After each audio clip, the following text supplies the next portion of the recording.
আসসালামু আলাইকুম। লিওনেল মেসিকে এখন যে কেউই আটকাতে পারে। কোপা আমেরিকা ফাইনালের আগে নিজেদের সাবেক স্ট্রাইকার আদোলফা ভ্যালেন্সিয়ার এমন মন্তব্য শুনেই কলম্বিয়ান ফুটবলাররা কিছুটা স্বস্তিতে থাকতেই পারেন। বয়সটা 37 পেরিয়েছে। 2024 কোপা আমেরিকা মেসিময় নয়। 2024 কোপা আমেরিকার পুরোটাই নিজেকে খুঁজে বেরিয়েছেন মেসি।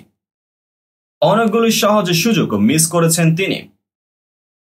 এর ফলে অনেকেই মেসির ক্যারিয়ারের শেষ দেখে ফেলেছেন, কিন্তু কানাডার বিপক্ষে ফিরে এসেছেন মেসি।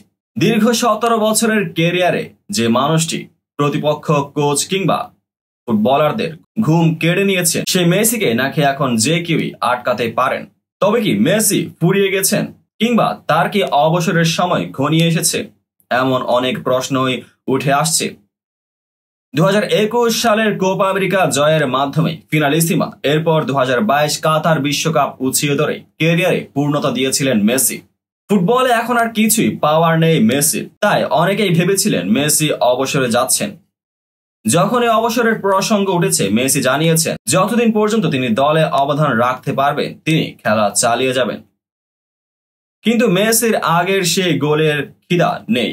এই চলতি কোপা আমেরিকায় করেছেন এখন পর্যন্ত একটি গোল ও একটি অ্যাসিস্ট। সে কারণে কিনা কলম্বিয়ান দলকে সান্ত্বনা দিলেন আদোলফা ভ্যালেন্সিয়া।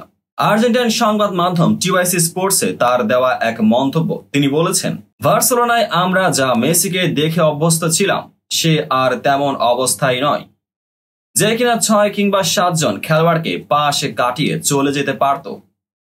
বয়সের সঙ্গে সঙ্গে সে গতি আর শক্তি হারিয়েছে। 56 বছর বয়সী স্ট্রাইকার মেসির বিরুদ্ধেই বলেছেন, এই সুযোগটি আমাদের নেওয়া উচিত। তিনি জানালেন, এটা এমন এক সুবিধা যেটা আমাদের আদের চেষ্টা করা উচিত। সে যা অর্জন করেছে সেসব খাটো না করেই বলছি, এখন মেসিকে যে কেউই আটকাতে পারে। মেসি অবশ্য এই কোপা আমেরিকায় গোল কিংবা অ্যাসিস্ট না করলেও তেমন দলে রেখেছেন বড় ভূমিকা। প্লেমেকারের ভূমিকায় আছেন তিনি। একাধিক কি চান্স তিনি তৈরি করেছেন, বিগ চান্সও ক্রিয়েট করেছেন। তবু কিছু সহজ সুযোগ তিনি মিস করেছেন, যার ফলে হয়তোবা কলম্বিয়ার এই সাবেক স্ট্রাইকারের এমন মন্তব্য।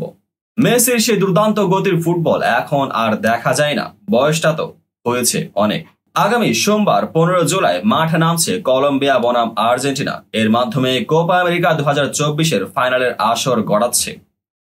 টানা 28 ম্যাচ ধরে অপরাজিত কলম্বিয়া এদিকে টানা চতুর্থ শিরোপা জয়ের লক্ষ্যে মাঠে নামবে ডিফেন্ডিং চ্যাম্পিয়নরা। এর আগে একবার কোপা আমেরিকার ফাইনালে মুখোমুখি হয়েছিল আর্জেন্টিনা ও কলম্বিয়া। 1991 সালের সেই ম্যাচে 2-1 গোলে জিতেছিল বর্তমান ডিফেন্ডিং চ্যাম্পিয়নরা। আপনাদের কি মতামত? আদোলফো ভ্যালেন্সিয়ার এই মন্তব্য আপনার কি মনে হয়? কলম্বিয়া এবং আর্জেন্টিনার ম্যাচটি নিয়ে আপনার কি মতামত? অবশ্যই কমেন্ট সেকশনে জানিয়ে দিতে ভুলবেন না। দেখা হবে পরবর্তী ভিডিওতে।